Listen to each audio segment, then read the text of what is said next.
Au musée dauphinois de Grenoble, une exposition explore l'ère culturelle du pays Bassari. Entre masques sacrés et créations contemporaines, l'exposition invite à la découverte d'une culture riche en traditions. Le pays Bassari, c'est la région de Kédougou.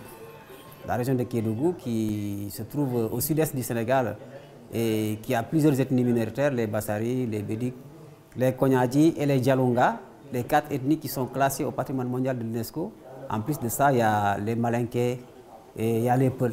Leur activité économique, c'est l'agriculture, l'orpaillage, il y a beaucoup d'autres choses qu'ils font, l'élevage. Les rites de passage sont l'épine dorsale de ces ethnies minoritaires dont la société est séparée par génération. Mais ce type de tradition tend à disparaître avec la mondialisation. Des cultures qui sont là, sur des territoires depuis des millénaires ou des siècles, sont en train de disparaître. Je pense notamment à au symbole que constituent les langues, les dialectes locaux. Et cette exposition Pays Bassari a justement pour objectif à la fois de montrer qu'il y a des régions du monde où ces cultures de tradition sont encore vivaces. Si on n'y prend pas garde, dans quelques années, elles ne seront plus que dans les vitrines des musées. Certains objets viennent du Quai Branly à Paris et d'autres ont voyagé depuis le musée Théodore Monod à Dakar au Sénégal. Cette exposition a été réalisée en coopération entre les départements de l'Isère et de Kédougou.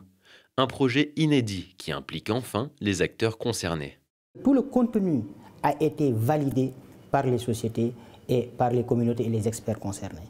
Donc ce n'est pas un projet pris, imposé, et comme on a eu l'habitude de le voir dans la coopération culturelle internationale, surtout quand on parle de l'Europe et de l'Afrique, dans un contexte très secoué par des questions de la restitution, il nous faut penser la nouvelle muséologie. Trop sacrés ou encore utilisés, de nombreux objets sont restés sur place. Ce exposé devrait retourner au Sénégal en septembre 2025. Nous tenons beaucoup à notre culture. Naturellement, il faut les restituer là-bas. Là où nous sommes, à Kédougou, au pays Bassari, ce serait important que les communautés voient ça. Ça poussera encore mieux toutes les communautés qui sont autour de ce projet. Et surtout les communautés qui, comme certaines qui avaient déjà commencé à délaisser leur culture, de vraiment recommencer à vraiment travailler sur la préservation et la valorisation de leur culture.